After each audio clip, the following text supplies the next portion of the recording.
Bien-aimés frères et sœurs, vous connaîtrez la vérité et la vérité vous affranchira. Ça, c'est pas moi qui le dis, c'est la Bible qui le dit. Mais moi, je vous dis mieux.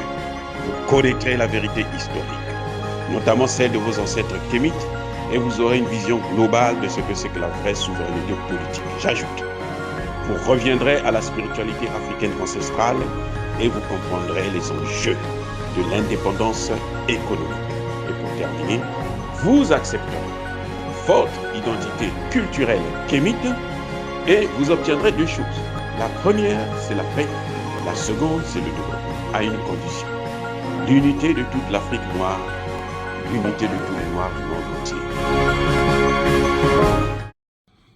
Otep à tous, bienvenue sur la chaîne des panafricanistes par essence, par conviction et par excellence. Celle des citoyens kémites par nécessité et obligation de combat. Nous sommes une chaîne qui n'est guidée que par nos ancêtres et rien que par les ancêtres qui appartiennent à l'égrégore du monde noir. Par conséquent, nous ne croyons en aucun Dieu venu de l'étranger. Toutefois, cette vidéo n'est aucunement destinée à inciter à la haine ou à la violence, car nous menons un combat qui est d'abord et avant tout spirituel, intellectuel et démocratique. Ensuite, il est politique, géopolitique et géostratégique, contre l'impérialisme, le colonialisme, le néocolonialisme et l'endocolonat, qui sont tous qualifiés de crimes contre l'humanité. Nous menons ce combat sur la base du principe fondamental que nous avons hérité de nos ancêtres kémites, qui est celui de la Mahat, c'est-à-dire solidarité, vérité et justice. Vous êtes donc en droit de connaître la vérité, et nous avons l'obligation de vous dire la vérité, rien que la vérité, afin que justice soit rendue au continent africain. Et ça, c'est notre modeste contribution dans cette noble lutte en faveur de la souveraineté, la dignité, la solidarité et l'unité africaine. C'est exactement ça que nous appelons le panafricanisme. Bien-aimés frères et sœurs, Idriss Déby convoqué à l'Élysée, comme d'habitude. En tout cas, Emmanuel Macron est vraiment en perdition. Ah oui, je pense qu'on peut parler maintenant des lamentations d'Emmanuel Macron, des lamentations de la France, et ça, nous en sommes balés. Ok? Bon, écoutez, je vous ai déjà dit, et je le répète encore, ce n'est pas Idriss Déby qui a tiré sur les populations en octobre-novembre dernier. Ce sont les services de renseignement français et américains qui ont fait le sale boulot. Ils ont utilisé à l'occasion Succès Masra pour organiser une manifestation et eux, ils ont intervenu. Ce n'est pas la première fois que la France le fait. La France l'a fait avec le père. Vous avez vu quand Idriss Déby a été assassiné, on a tout de suite dit que c'était les rebelles. Et beaucoup de gens ont cru. À l'époque, j'avais déjà dit, c'est pas normal, c'est pas les rebelles. Parce que celui qui a informé Emmanuel Macron, c'était un Français.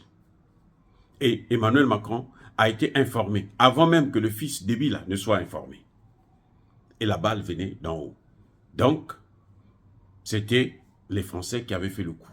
Et ils ont fait avaler la pilule. C'est après que les Tchadiens eux-mêmes, les rebelles, vont dire non, c'est pas nous. Nous, on ne l'a pas tué. Ah oui, eux, ils le disent maintenant. Hein. Mais nous, à l'époque, on vous avait déjà dit que c'est l'œuvre des Français. Le père même, quand il vivait, il y a eu une histoire où des Français, y compris le frère de Nicolas Sarkozy, l'ancien président, venaient voler des enfants au Tchad. On les a attrapés avec 2000 enfants, des bébés de 2 ans, 5 ans, 6 ans. Et quand Idriss Déby a décidé de les juger au Tchad, Nicolas Sarkozy n'était pas content. Nicolas Sarkozy a sommé Idriss Déby de libérer ses gars. Idriss Déby a résisté.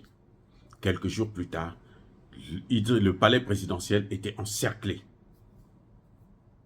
par des rebelles. Donc par, en fait, la France. Et on lui a dit, si tu ne veux pas qu'on te prenne là, tout de suite, tu nous libères ces gens. Idriss Déby Itno était obligé de libérer ces gens et jusqu'aujourd'hui, on n'en a plus jamais entendu parler. En France, le pays des droits de l'homme, on ne les a jamais inquiétés, on ne les a jamais jugés. C'est ça les droits de l'homme de la France. Aller tuer des Africains gratuitement. Aller kidnapper des enfants gratuitement, sans jugement, ni vu, ni connu. Comme si rien ne se passait, comme si c'était des animaux qu'on prenait dans des cages. Donc là aussi, pour affaiblir Idriss Déby, puisque on a vu au début, quand Idriss Déby a pris le pouvoir, les manifestants demandaient la présence de la Russie. Les manifestants brandissaient le drapeau russe et brûlaient le drapeau français. Donc il faut casser cette relation entre le peuple et Idriss Déby. Eh oui, il faut casser, il fallait le faire. Parce qu'on a vu au Mali que le peuple étant avec le gouvernement, ils n'ont pas pu le déstabiliser. C'est pareil au Burkina Faso. C'est grâce au peuple que le capitaine Traoré a pu prendre le pouvoir et s'asseoir. Il est en train de faire le travail. Donc, il fallait éviter que le Tchad tombe, parce que c'est le dernier pilier de la France-Afrique, surtout au niveau de l'Afrique centrale. Et ce qu'ils ont fait, ils ont réussi le coup de diviser Idriss Déby et le peuple. J'espère que Idriss Déby va reprendre les choses en main, parce que avec le passage de Sergueï Lavrov, le ministre russe des Affaires étrangères, qui venait de confirmer qu'il va aider le Tchad, il a nommé le pays, le Tchad, qu'il veut aider le Tchad, j'espère qu'il va reprendre le contrôle. Parce qu'il suffit qu'il rassure la population que lui, il est avec les Russes, c'est fini, il va reprendre le contrôle. Mais tant qu'il va chercher à flotter entre les États-Unis et la France, c'est clair qu'il n'aura jamais le contrôle. Et eux, ils vont toujours soulever ce dossier-là pour l'intimider. Donc, on a appelé Idriss Déby, on l'a convoqué à l'Élysée, cette fois-ci. C'est non seulement pour lui dire, attention, il ne faut pas qu'il change de chemin, il faut qu'il reste avec la France, ou encore, à la rigueur, les États-Unis, même s'ils sont des ennemis, puisque les États-Unis veulent occuper le Tchad aussi. Mais aussi parce que, après Alassane Ouattara et Sissoko qui se sont cassés la figure aux portes du Burkina Faso, on compte maintenant sur lui pour atteindre le capitaine Traoré. Ah oui, il y a prochainement une réunion de ce qu'il continue à appeler le G5 Sahel, alors que ce n'est plus le G5 Sahel, ça devrait être plutôt le G4 ou le G3, parce que le Burkina Faso, visiblement, n'est plus dans cette affaire, c'est clair, et que je pense qu'il serait mieux pour le président Traoré d'éviter d'aller au sommet de ce fameux G4 Sahel au Tchad. C'est mieux. Il n'a qu'à envoyer un de ses ministres, même pas le Premier ministre, parce que envoyer le Premier ministre, c'est donner un peu trop d'importance à ces gens-là. Il n'a qu'à envoyer son ministre des Affaires étrangères ou bien son ministre de la Défense, quelque chose de ce genre. Ce serait nettement mieux, ne serait-ce que pour sa sécurité. Il n'a pas besoin de s'emmerder avec ces choses. Donc le Tchad est allé pour donner des garanties qu'il ne va pas quitter le bateau franco-américain, qu'il restera l'esclave de ces gens-là. Mais c'est à Idriss Déby de savoir que tant qu'il restera dans cette posture, il sera l'ennemi de l'Afrique et tôt ou tard, on va l'avoir. Je répète, je répète, tant qu'il sera dans cette posture franco-américaine contre l'Afrique et le panafricanisme, qu'il sache, quel que soit son grade, on finira par la voir. Et sa garantie, sa seule garantie, c'est de revenir sur les engagements pris par son père, de faire partir la base militaire française et de collaborer avec les Russes. Parce que ce que je peux vous dire aujourd'hui, si vous ne le savez pas, l'essentiel de l'équipement militaire, notamment ce qui concerne l'aviation tchadienne ou tchadien, vient de la Russie. Donc il ne peut pas se passer de la Russie. Il n'aura jamais les F-16. Jamais. Et même si on lui donne des F-16 aujourd'hui, pour lui faire plaisir, il ne pourra jamais les utiliser. Vous savez pourquoi? Parce que ces fameux F-16, là, il vous faut un code que vous utilisez chaque fois que vous voulez utiliser cet avion. Et ce code n'est valable que 10 heures. Après un certain temps, vous ne pouvez plus, il faut ressolliciter un autre code aux États-Unis. Et ça, c'est infernal. Donc, qu'il ne se leurre pas. Lorsqu'on a divisé l'Afrique en 1885, l'objectif fondamental de cette conférence, c'était de faire en sorte que les armées africaines ne puissent pas être équipées, ne puissent pas être à même de mener une guerre de haute intensité, notamment contre les puissances occidentales. Donc, on ne peut pas l'aider à avoir une armée aussi forte. Ce que vous avez vu au Tchad, là, c'est de la propagande occidentale, parce qu'ils voulaient faire croire à Idriss Déby que c'est une armée... parce que l'armée tchadienne ne fait même pas partie des 10 meilleures armées africaines. Donc, ce que vous avez vu au Tchad, là, c'était de la comédie. C'était la propagande.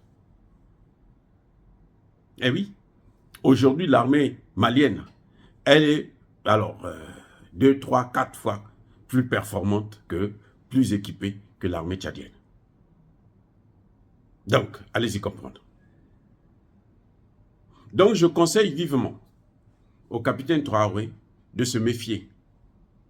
Comme il se méfie de Ouattara, de Sissoko, de se méfier de celui-là aussi. Il est allé en France, là. C'est seulement pour prendre des instructions. Il a un dossier sur tous ces gens que les Français ont tués, qu'on a mis sur son dos, et pour l'affaiblir, et maintenant, comme ça, on peut facilement le manipuler. Donc, il peut être prêt à tout, s'il n'a rien compris encore. Et quant à lui, Idriss Déby Kaka, je lui dis, Lavrov vient de dire qu'il va aider le Tchad. C'est à lui maintenant de tendre la main, d'accepter cette aide. Et on va l'aider à sortir de là. Ce n'est pas lui qui fera le travail. Lui, c'est seulement dire, bon, je veux travailler avec vous. Et puis eux, ils vont faire le reste. Comme ils ont fait au Centrafrique, comme ils ont fait au Mali, et comme ils sont en train de faire au Burkina Faso. Et eux, ils n'ont pas peur de la présence des Américains. Dire cela, c'est inciter à la haine ou à la violence? Non. Yaba, colère, veille, Yamalem. Encore une fois, je persiste et je signe, bien-aimés frères et sœurs. Soyez bénis, abondamment bénis par le Dieu des Kémites. Et que tous ceux qui persécutent le continent africain, tous ceux qui le déstabilisent et le pillent, qu'ils soient noirs ou qu'ils soient blancs, qu'ils soient maudits, punis, foudroyés, neutralisés par le Dieu des Kémites et par nos ancêtres angélisés. Vive l'Afrique éternelle. J'ai dit et j'assume.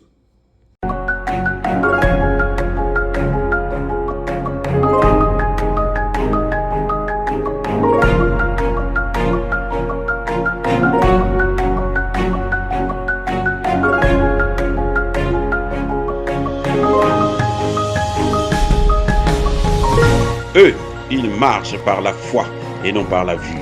Mais moi, je vous conseille vivement de marcher par la connaissance scientifique et historique, notamment celle de nos ancêtres kémites, par les 5 sens et par l'intelligence. À vous, à Pierre.